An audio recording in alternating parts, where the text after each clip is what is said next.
Ladies and gentlemen,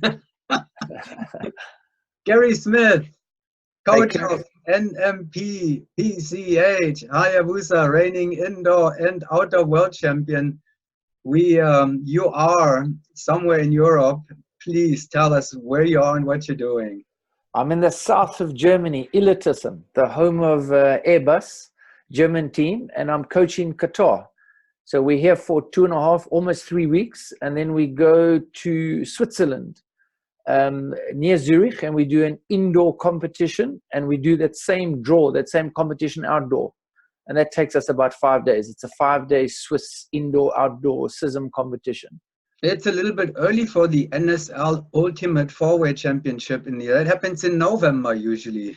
Yeah, yeah, true. Eh? Your same format has been stolen by the SISM and the military.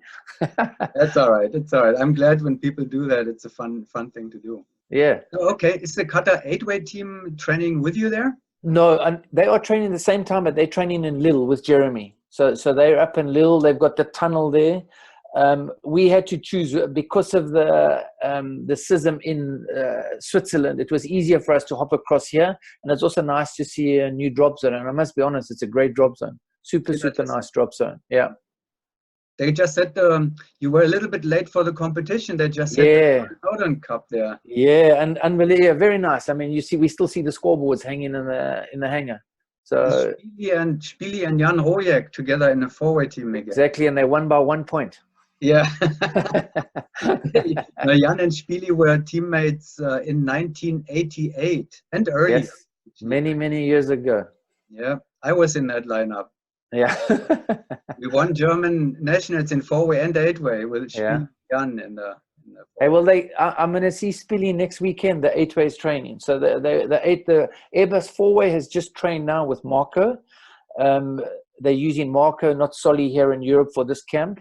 And then they will come back, I think, for 1 day, and then it switches to 8-way. So it'll actually be great to see them here. I mean, this is their home. This is the home of Airbus right now. Great. Thanks for the update from Germany about the Germans and about the Qataris. But Schmidty, let's go to the elephant in the room, which is Hayabusa, airspeed, and all that stuff. Yeah. A lot of things going on recently. Breaking news. Where to begin with it? Let's start with Hayabusa. So, did you know that this would happen with Mikhail and the planning for after 2020? Yes, it was in the pipelines for a while, and we kind of knew it was a decision made kind of with all of us. I'd say obviously more from those guys. They had flown with him, they tested things a little bit, but the big thing is he had to join the military. He had to pass his military what would you call it, entrance exams, and he had to, physically, and he had to write the exams either in French or Belgium, Flemish, and I think he chose them in French, and he's done his exams and he passed. So we kind of knew it was all in the pipeline, and I think that also, out of respect for Mikey, we call him now, out of respect for him, because he had so many teams and he had to leave Amnesia, the Italian team, and he didn't want to tell them what he was doing. So it was almost, he was keeping things undercover, and he had other teams approaching him to join him, and he could not do it. So I think he was waiting to get this off his back and off his chest and get it out. So we were kind of just waiting for it to happen. And then Dave suggested it in the group. He said, hey, we have a training camp in Belgium. Why don't we let this out as soon? And I think it was just a day or two before that he was accepted. Yeah, pretty amazing. Did you have any say in it, in the selection of the candidate? Well, we've been discussing it for a while as to who. I think even a year or two ago, we were looking at how do we find new Belgiums to fill the slot, because eventually Hayabusa is going to need a replacement. Such a small country, though, it was hard to get anybody. They even thought of running skills camps. They did tunnel stuff to run through, looking at different people. And obviously his name came up as a young guy, obviously Italian, but he's willing to do anything. to do it. So yes, I don't think I made the decision, for sure not, but I was involved in the decision. And then of course we've gone through the whole thing of scenario A, B, C as to what slot does he take, which pair do we split a pair. So that's still also in the pipeline, and that will be the next phase. As soon as he starts training, we'll start putting him into different slots with different piece partners to see what's the best. And he was also, now we are connecting with Arizona Airspeed, because Mikey was also on the list of Arizona Airspeed. Yes, yes, and we knew that, and I think, to be honest, if I follow the track thing, I think Dave Hayabusa, David Gravels, he actually put his name forward to Nicholas or to Airspeed to say, hey, this young guy. But then all of a sudden we thought, hey, we're stupid, we're giving away such a good talent, and then maybe we need him for Hayabusa, and then the works it was in. But he was on their list, and I'm sure Airspeed could have contacted him and said, hey, we have a slot for you. But they also didn't know what was going on, I'm guessing. We knew that in Hayabusa, we knew that Dave was going to step back after 2020. I have not spoken yet with Hayabusa about the airspeed situation, which I will hopefully do very soon. But I do know that they are unhappy, that such a airspeed change is happening right now, because they are afraid they will lose, some strong opponent, a strong competitor who keeps pushing them. Yeah. Do you see it the same way?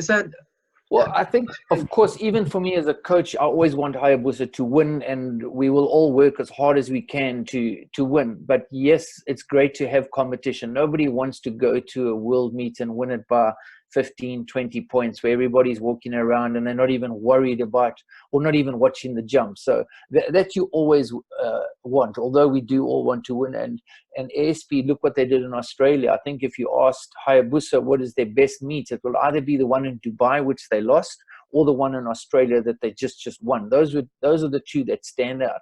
The others were kind of victories that came too easily, although yes, when you're in the meet, you want to win it. And whether you win a Formula One race by 10 seconds or 1 second, it's still a win. And when you're in the game, you want to win by 10 seconds. But that 1 second victory, that 1 point victory or loss, that's the one that always stands out, from spectators to coaches to competitors. And then the team that was pushing them in Australia and was 2 points behind with the third highest average in history is done after that. Now, I mean, yeah. That would have been a good starting point for the next 2 years, for them. And now we don't have that anymore. So now we have Matt Davidson in for at least until the World Cup. Yeah. I think obviously for sure losing Ari will be a blow to them. Maybe Matt's contribution into the team spirit wise, team dynamics will push them forward, but for sure they'll go a few steps backwards, because it's a new slot for Matt to go up to the point. It's a new peace partner for Nicholas, as he explained in the interview with you. They're going to have to get used to each other, but they've got 2 months, I think, of full-time training, July, August, if I understand correctly. Then they got September, the US Nationals, and then the World Cup. The World Cup, they won't have much opposition, I don't think. I know Hayabusa is not going, so I don't know where the opposition will come from. That should be an easy coast for them, depending how the team goes. And then I think after that will be the end of Matt. I don't think Matt's going to continue in my understanding of it. Yes, of course, he might do great and things might change, but if I read between the lines, Matt's going to be out and they're going to be picking up somebody else. And I can throw it out there right now. I think Andy from Rhythm is going to hop across. I hate to say it, but I don't know the Rhythm situation. I know that they've been training 8-way, but I think Andy's would be the best replacement to put Andy back in there, and then they're going to train full-time to try and beat Hayabusa in Russia. And so I think the Hayabusa camp, we are not, yes, Airspeed is maybe a fraction weaker right now, but we're not expecting them to come to Russia and be underpowered. I think there'll be a strong team in Russia. Yeah, we didn't, I mean, after the 2000 or towards the end of the 2018 season, nobody really I mean, realistically, not many people expected airspeed finishing 2 points behind Hayabusa only. You know, we all Yes. thought it would be an easier competition for Hayabusa, Yeah. but it wasn't. And airspeed is an expert in catching up, scrambling, and putting new teams together. I don't know if I've recently looked into this, and it is a fact that airspeed since 2011, they have never had a lineup for more than 2 years. Yeah. Yeah. It's living in the desert, man. Yeah. I don't know Well, if I could live there. it is more challenging for them than being in the military, in the Belgian military. You know, you have a solid foundation and everything is well planned and laid out. And the recent personnel change is another example for long-term planning and strategic thinking and all that kind of stuff. If you are airspeed, you are trying to survive somehow, you know. And it's I mean, while you're talking, I'm just thinking, I think it's actually strange because they've got everything for free and they get salary. So you're sitting, yes, maybe in the desert, but you jump for free. You get free pack jobs. You can do fun jumps at the end of the day. You have free tunnel. I think that's a dream for everybody. But obviously the struggle is to keep your lineup together, you know, and I can't, you'd have to go through the whole history of it. But at the end of the day, it's also maybe the fact that you're challenging to become a world champion all the time. You're under so much pressure that you can't just go out and fun jump. You actually are, it's full-time work, you know. So yes, Hayabusa has the same, Golden Knights have the same. And with Hayabusa, obviously, I can speak for it quite openly and say they've got such an incredible team spirit, team dynamics, that it's, for me, it's unbelievable. Yes, bringing Mikey in, it's going to change some stuff. And we can only hope that we can keep that same team spirit going. And we will have sessions with Mikey. And, you know, that to me, the most important part is obviously understanding the team dynamics and everybody fitting in and doing their bit. It doesn't come from one person. You can't have one person running the show. That never, from our side, that never works. They all have to do their bit. So you are planning, or Hayabusa is planning to do some kind of training even in already next year before going to Tanai? Yeah, with Mikey, you mean? Yeah. Yes, for sure. Wherever, I mean, we haven't set it down on the agendas, but for sure, Dave will definitely give up that slot, especially in the tunnel. Of course, we know the tunnel's way more easier. But leading up to the competitions this year, they only have the SISM. They go to the US Nationals. They'll be a little bit underprepared for the US Nationals. They're currently now in Norway doing a canopy flight school, going down the mountains in Norway.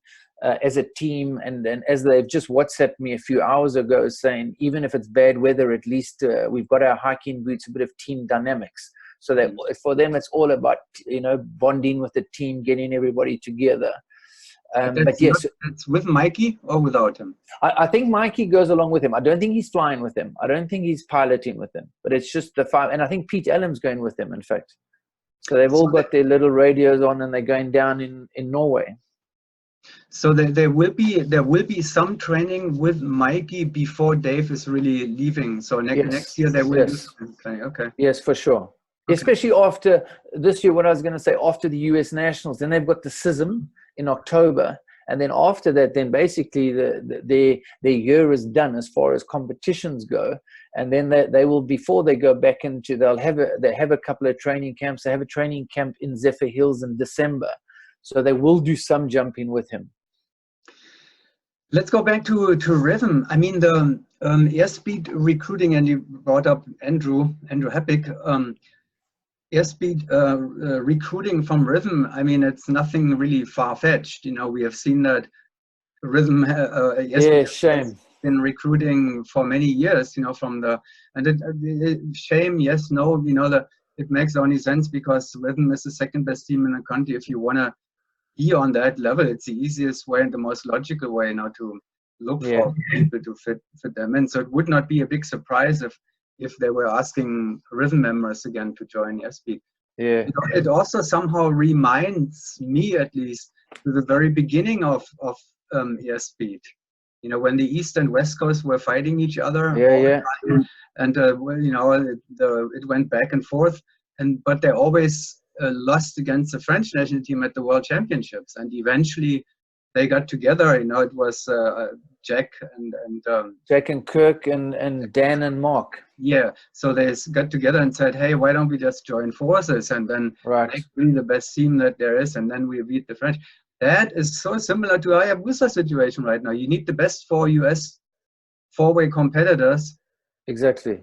Beat Hayabusa. That's the only chance you may have. So I think airspeed.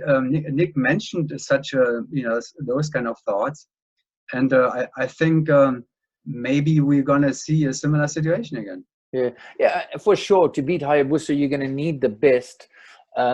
And even if you bring, I think if we go back to the original airspeed, they were so driven and they believed in the goal. So all of that would come. I think even if you have the most talented, it would be the work all around it is going to be probably more important than the talent within the group, to make sure that the group gels together. Now you're going to be bringing let's call it 2 of rhythm and 2 of airspeed. If I just throw that out there, you put them together, do they stay airspeed or do they become rhythm? or and if it's going into, let's say you call it airspeed because it's happening in Arizona, then it's a case of those 2 rhythm guys or girls, they have to fully adopt that new home and become airspeed.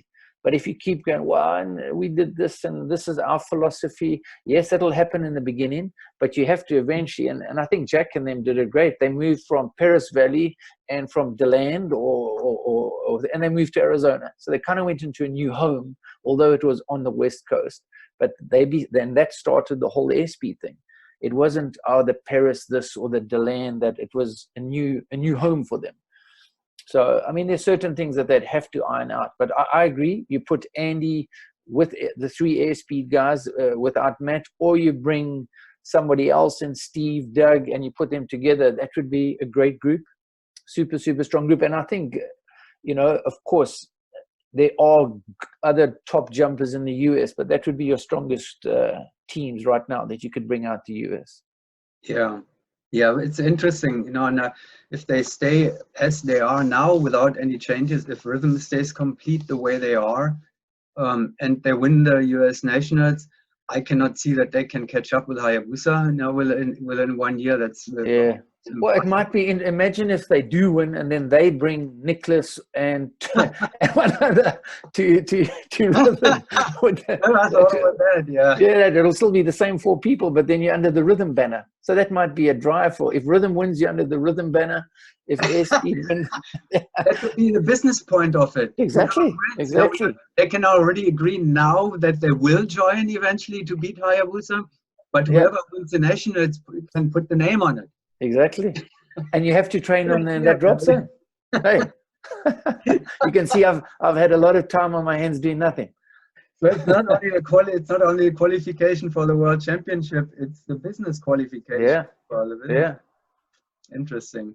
All right. Well, Gary, we're gonna leave it like this here for now.